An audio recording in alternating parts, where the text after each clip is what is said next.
김영순 집사님, 김선희 집사님 처음 읽으시는 거죠? 지난번에 두 번째인가? 예, 아유, 감사합니다. 인사합시다. 사랑하고 축복합니다. 네. 이른 아침 첫 시간에 우리가 하나님 앞에 나와 기도하고 하나님의 은혜를 구하는 거 얼마나 귀한 시간인지, 또 하나님께서 얼마나 기뻐하실지 생각을 합니다. 영상으로 예배하는 이들이나 모두에게 하나님의 은혜와 축복이 함께 하시기를 바랍니다. 자, 오늘 성경의 말씀 12장부터 읽었는데 12장부터 사울 왕, 다윗 왕, 솔로몬 왕 통일 왕국으로 있다가 드디어 두 나라로 갈라지는 거예요. 남쪽 나라와 북쪽 나라. 남쪽 나라는 르호보암이, 솔로몬의 아들 르호보암이 다스리고, 북쪽 나라는 여로보암이 다스리는 나라가 되어지는 것이 오늘 열왕기상서 12장으로도 출발하게 됩니다. 열왕기상서는 말 그대로 열왕기, 여러 왕들의 기록이다, 그런 말씀이죠. 정말 이제 12장부터 여러 왕들의 기록이 남쪽 나라에도 북쪽 나라에도 만들어지는 것을 보게 됩니다. 그런데 무엇이 문제인가? 어저께 솔로몬을 통해서 이야기할 때 솔로몬이 그렇게 지혜롭고 특별한 사람이었는데 그가 하나님 앞에 타락하게 되어지고 악을 행했다 그랬습니다. 그 솔로몬이 망하게 되어졌던 이유가 재산이 너무 많고 지혜가 많아져서 너무 지나치게 많은 것이 문제였다, 그렇게 이야기를 했습니다. 정말 성경에 보니까 열왕기상서 11장인가요? 거기 보면 솔로몬 왕의 재산과 지혜가 세상의 그 어느 왕보다 많고 컸다, 이렇게 표현하고 있거든요. 근데 많은 게 문제가 아니죠. 지혜가 많은 게 문제겠습니까? 문제는 자기의 가진 것이 너무 많아지고 풍성하다 보니까 하나님이 계시면 그만, 아니 계셔도 그만. 계시면 좋고 아니 계셔도 그만. 이런 마음이 된 게 문제죠. 인간의 교만의 문제예요. 우리가 오늘도 하나님 앞에 하나님 할 수만 있거든 좀 더 부유하고 지혜도 많아지게 해주시옵소서. 우리 모두의 기도의 제목인데 사실은 많아지는 게 문제가 아니라 많아지기 때문에 오히려 하나님을 소홀하게 여기는 거예요. 자기가 갖고 있는 모든 생각들, 경험들이 마치 자기의 판단과 자기의 생각, 그래서 하나님이 주신 것이라고 하는 생각을 잊어버리고 살아가는 것이죠. 그것이 바로 솔로몬이 망하게 되어졌던 일입니다. 11장까지 있는 말씀 속에서 그래서 솔로몬이 망하게 되어졌어요. 40년을 지배하고 이 나라가 그 다음 왕에게 가게 되어졌어. 이 르호보암이 당시 자기가 당연히 왕이 될 걸로 생각하고 세겜에 가서 왕의 즉위식을 하게 되어졌는데, 저 북쪽에 있던 이스라엘 집회 사람들이 솔로몬이 다스려지던 여러 가지 일들을 자기들은 똑같은 일을 만들어 가기를 원치 않는다고 이렇게 의사를 표현을 하게 된 것입니다. 아마도 솔로몬이 어떤 일을 했어요? 성전을 건축하고 또 왕궁을 건축하느라고 사람들에게 세금을 무겁게 하고 사람들을 많이 힘들게 했던 것 같아요. 그래서 북쪽에 있는 사람들이 그것이 너무 힘들어서 르호보암에게 이야기하는데, 그때 그 앞장선 사람이 누군가? 여로보암이라는 사람이었어요.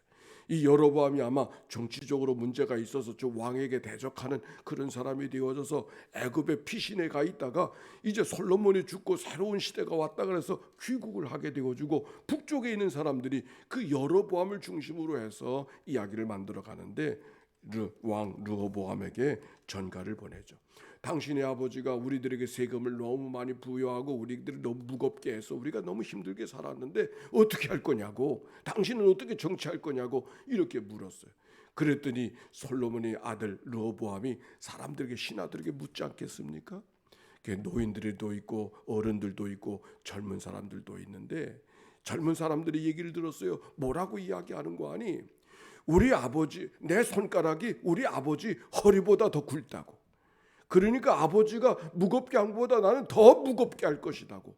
아마도 여로보암을 중심으로 많은 사람들이 이렇게 세금을 감하게 하고 정치를 가볍게 해달라고 이야기하니까 그걸 자기 통치 지도력에 대한 반항으로 이렇게 듣고서 더 무겁게 치리할 거라고 이렇게 해서 결국 여로보암을 중심으로 하는 북쪽의 사람들이 저자를 통해서는 소망이 없다 이렇게 생각하고 다른 나라를 세우게 된 게 그게 북쪽 나라의 모습이었습니다. 그래서 앞으로 이제 북쪽 나라와 남쪽 나라 이야기가 쭉 기록이 되어져 있는데 나라가 두 쪽이 되어졌잖아요. 문제는 나라가 두 쪽이 되어졌지만 문제는 하나님을 섬겨야 되는데 하나님의 성전이 어디 있어요? 예루살렘에 있잖아요. 남쪽에 있잖아요. 그러니까 북쪽에서 정치를 하려니까 뭔가 백성들의 마음을 이끌어가야 될 그런 성전 같은 성소가 필요한 거예요. 그래서 금송아지 두 개를 만들어서 하나는 베델에 하나는 단에 쌓고 백성들로 이스라엘 백성들 즉 북쪽에 있는 사람들로 하여금 남쪽에 가지 않아도 되도록 그렇게 환경을 만들었단 말이에요. 그런데 이것이 또 문제가 되어졌어요. 나라가 갈라졌다고 하는 것은 그게 문제가 아니라 나라가 갈라져서 하나님도 바꿔버린 것이죠. 여로보암도 생각할 때는 다른 마음 그저 단순히 이 나라 백성들을 좀 편안하게 하고 무거운 짐을 지지 않도록 해야 되겠다 하는 생각으로 시작했는지 모르지만 그러나 결과적으로는 하나님을 섬기러 예루살렘에 갔다가 이 정치의 백성들의 마음도 빼앗기겠다 싶어서 거길 가지 못하게 만들고 평양 근방에다 제단을 따로 만든 거예요. 예를 들면 그렇단 말이에요. 그래서 베델과 단에다가 금송아지 둘을 만들어서 그들로 하여금 제사하도록 했는데 그 금송아지가 뭡니까? 애굽에 있었던 그 신들을 이야기하는 거예요. 하나는 하토로, 하나는 아피스, 풍요와 생산과 힘을 상징하는 그런 금송아지를 만들고 이게 우리 하나님이라고 여기 섬기라고 이야기하는 이야기가 오늘 성경 속에 기록이 되어져 있습니다. 오늘 성경은 바로 이렇게 하나님을 가깝게 섬기지 아니하는 또 다른 일들이 벌어지는 여로보암의 행태를 여로보암의 죄라고 오늘 성부터 성경 속에 계속 반복되어지는 이야기로 나올 겁니다. 여로보암의 죄라고 하는 것이 뭔가 섬겨야 될 하나님을 섬기지 못하고 구조적으로 하나님을 섬기지 않아도 되는 그런 환경과 정체를 만들어가는 그런 죄, 그걸 여로보암의 죄. 성경 봅시다. 열왕기상서 13장 33절 33절 34절 시작. 여로보암이 이 일 후에도 그의 악한 길에서 떠나 돌이키지 아니하고 다시 일반 백성을 산당의 제사장으로 삼되 누구든지 자원하면 그 사람을 산당의 제사장으로 삼았으므로 이 일이 여로보암 집의 죄가 되어 그 집의 땅에서 끊어져 멸망하게 되니라. 아멘. 여기 뭐라 그랬어요?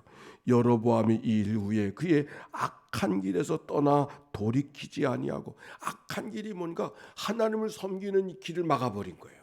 하나님을 섬기러 예루살렘에 가야 되는데 예루살렘에 가지 못하도록 구조적으로 만든 그런 것, 즉 하나님 앞에 가지 않아도 된다는 얘기는 자기가 하나님 된다는 얘기 아닙니까?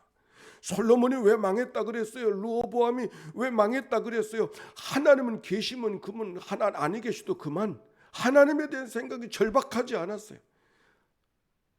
바로 거기에 문제가 있는데 똑같은 죄를 지금 여로보암이 범하고 있는 거예요. 그런데 그런 여로보암의 죄가 여로보암 시대만의 죄일까요? 우리들의 생활도 그럴 때가 있잖아요. 언제? 너무 넉넉하고 모든 것이 부유하고 아무 문제가 없을 때, 하나님에 대한 생각이 간절해지지 않을 때 우리가 늘 하나님의 은혜를 구하며 살아가야 되는 것이 우리의 삶인데, 그래 하루가 열려질 때마다 하나님 오늘 하루 또 허락해 주시니 감사합니다 이러고 하나님의 은혜를 구하며 살아가는 삶이 우리의 삶이어야 되는데, 하루하루의 삶도 저절로 주어지는 것처럼 마치 내가 건강하고 내 삶이 넉넉해서 되어지는 것처럼 살아가는 이런 삶의 죄들이 우리들의 시대에도 얼마나 많이 있는가. 그게 무슨 죄인가? 여로보암의 죄.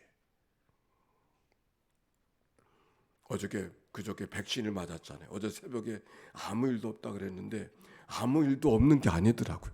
새벽기도 끝나고 막 들어가는데 온몸이 으실으실해지고 몸살기가, 그 백신의 증상이 몸살기도구만.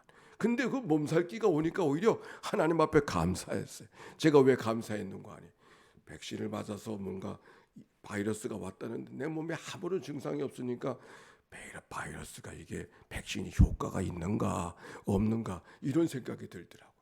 그런데 몸에 증상이 오니까 효과가 나타나기 시작했구나. 할렐루야.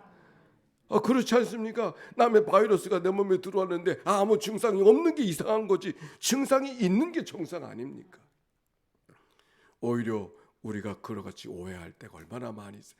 아무 증상이 없으면 그저 내가 잘해서 된 줄 알고, 나는 코로나 정도는 문제가 아니야, 난 너무 건강해, 뭐 이러고 살면은 하나님이 섭섭하실 것 같아.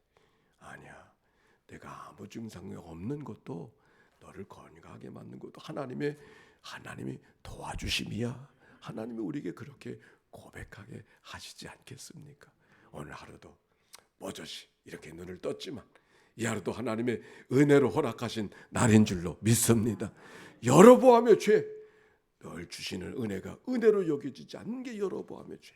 오늘도 여로보암의 죄를 범하지 않고 은혜 앞에 엎드려서 일용할 양식을 오늘도 허락해 주옵소서. 기도의 제목으로 삼고 하루를 출발하는 이날 되어지시는 복된 하루 되어지시기를 바랍니다. 예수의 기도, 하나님의 아들 우리 주 예수 그리스도시요 이 죄인을 불쌍히 여기소서. 이 기도로 우리가 겸손의 마음을, 하나님의 은혜를 구하며 하루를 출발하 함께 기도하십시다.